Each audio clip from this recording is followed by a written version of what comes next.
So after missing the first delivery on the 16-inch MacBook Pro, yes, I cried a little bit. I finally have it in. This is the M1X model with the 32 gigabytes of unified memory. So yeah, let's unbox this thing and give you my first impressions.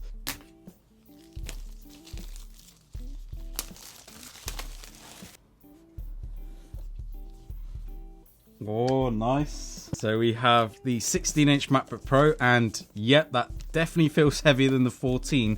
I believe it's just over £1 heavier than the 14-inch, but let's put that to one side, and we should have very similar accessories to the 14-inch. So we have the MagSafe cable, which is exactly the same. It's got this weird, not weird, but it's got this tinge of blue. It's not pure white on the cable. We then have the instructions and I believe some Apple stickers as well, and I think they're black.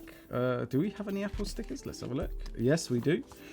But the biggest difference is the power adapter. So this is a 140 watt power adapter to obviously do the fast charging on the 16-inch. But you're here for the 16-inch. So let's open this bad boy. Oh, damn. And there you go, that's the 16-inch. I've also got the 14-inch. Even after a week, this has definitely got a little bit dusty. So what I'm going to do is I'm just going to pop these into the corners just so you guys can see.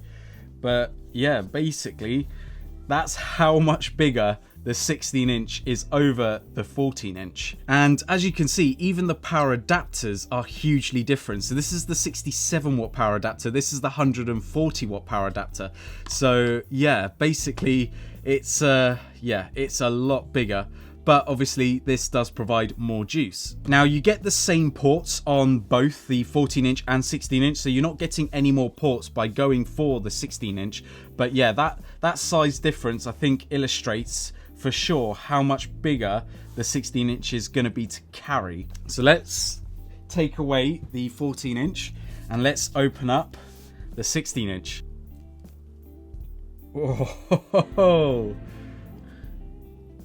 and it's starting up. Let's remove that. Okay, yeah, it definitely feels larger. That is to be expected. Jeez, that screen is gorgeous. Like, I honestly don't care about the notch because I'm still getting the same 16 by 10 aspect ratio without the notch. So the fact that it gives me a little bit extra, it makes no difference. Like, would I have rather a black bar on top and miss out on the menu function, sort of the menu section on the top? No, I prefer this than having a black bar on the top for sure. So here's the two MacBooks side by side. So we've got the 16-inch and the 14-inch. The 14-inch I've been using extremely heavily for the past week, so I do apologize about the dirt and the dirty screen and stuff like that. I didn't expect actually to grab this one, but yeah, as you can see, the screen size it's just night and day. Like, I didn't actually think the 2 inches would make a massive difference. I did see the 16-inch in the Apple store, but yeah, just having them in person, like in the studio and stuff, yeah, the 16-inch is a big difference. We can also see that the grill is, you know what, 2.5 times bigger on this one than on the 14-inch. So yeah, I definitely want to be doing some speaker tests on this. To use English as the main language, press the return key. Okay, thanks. Yeah, the trackpad as well is massive. I think I'm gonna really enjoy this trackpad, even though it will feel the same.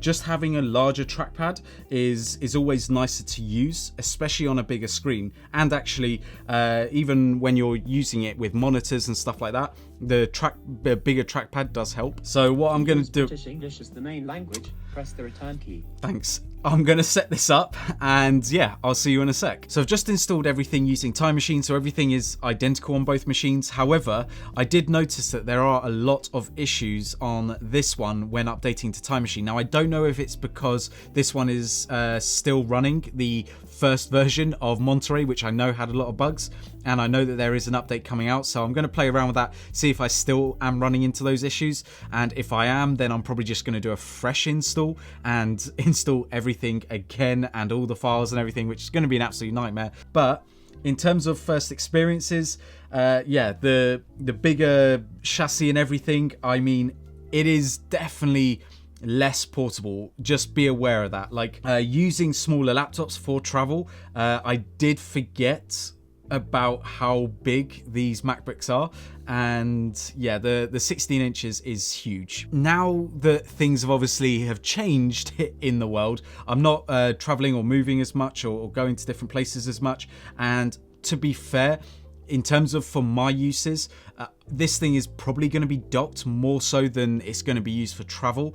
And I'm just thinking of, yeah, if it's probably worth going for the 14 over the 16 for my kind of uses. But again, I'm going to use it for a couple of weeks and just see how I get on with it, and obviously do some tests. But yeah, in terms of first impressions, the trackpad is huge compared to the 14 inch. The speakers are huge compared to the 14 inch. And obviously the screen is huge compared to the 14 inch. However, the keyboard feels identical. Obviously the software experience is going to be identical between the two.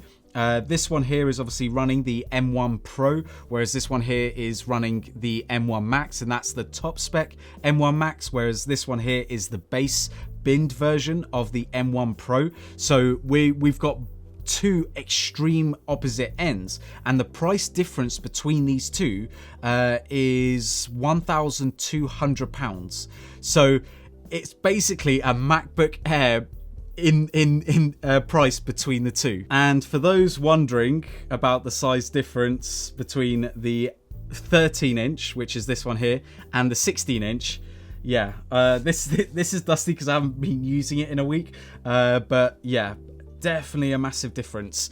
Like there's the 13 inch and there's the 16 inch, so you can definitely see that there is almost 3 inches of difference between the two, because this one here is 16.2 inches and this one here is 13.3 inches, so nearly 3 inches of difference. Now, one advantage of actually having thinner bezels is the fact that you don't see all the horrible fingerprint marks around the sides, because obviously around the sides on here it's much thinner, so even if you do touch the screen a little bit and you get some fingerprints on it, you're not going to notice it as much as on a 13 inch MacBook Pro or MacBook Air. Now, when comparing the keyboards, obviously right here we have the full size function row keys compared to the small function row keys over here, and I have to say I do prefer the larger function row keys just because it's going to be easier to press. But realistically, it's probably not going to make a huge difference between the two. If there's any particular tests that you want me to do between the 16 inch, 14 inch and even the 13 inch, please leave a comment down below and tell me what kind of tests you'd like me to see, and also how you would like me to perform them, right? Because, for example, let's say you want me to do a Blender test. There might be a particular test that you would like me to do, because I find those kind of comments a little bit more constructive rather than just say, oh, could you just see what Logic Pro is like or whatever. It's like, okay, cool, that's fine. But same with like video editing. There's many different types of video editors out there, and there's many different types of Blender artists and Logic Pro artists and stuff like that. So please leave a comment down below on what particular test you would like me to see, how many layers or whatever you would like me to see, and how what kind of settings you would like me to set them up at. Please be as constructive as possible, because I really want to provide you the right information that might be really invaluable to you, that you might have not seen from any other YouTuber. I'm obviously going to perform some particular tests that I kind of want to see, and obviously I'm going to share it with you. Obviously, most of it's probably going to be, for me, the video editing side in terms of the tests that I'm going to be running, but I'm also going to be running Logic Pro, Blender, stuff like that. But please leave a comment down below on what you would like to see. And I'm also going to do some tests that you might have also not seen other YouTubers do.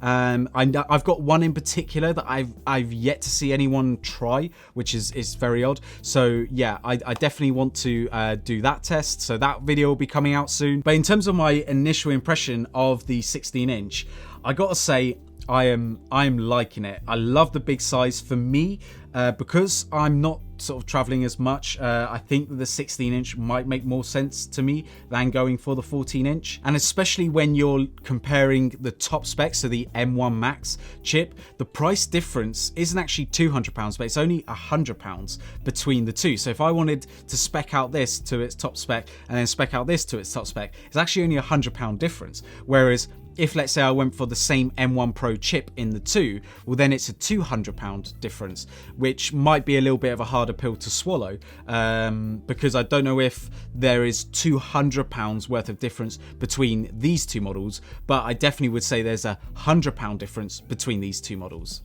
when obviously spec'd, you know, the same. But anyway, that's my initial impression of the 16-inch and obviously comparing it to the 14-inch. If you've enjoyed this video, then please make sure to hit that like button. If you're new here, please hit that subscribe button and notification bell so you can see more of me, obviously. And if you want to see more of me right now, you guys know what to do. There are 2 videos right over here, so you don't have to miss this pretty face for too long. Anyway, look after yourselves and I'll see you in the next one. Bye.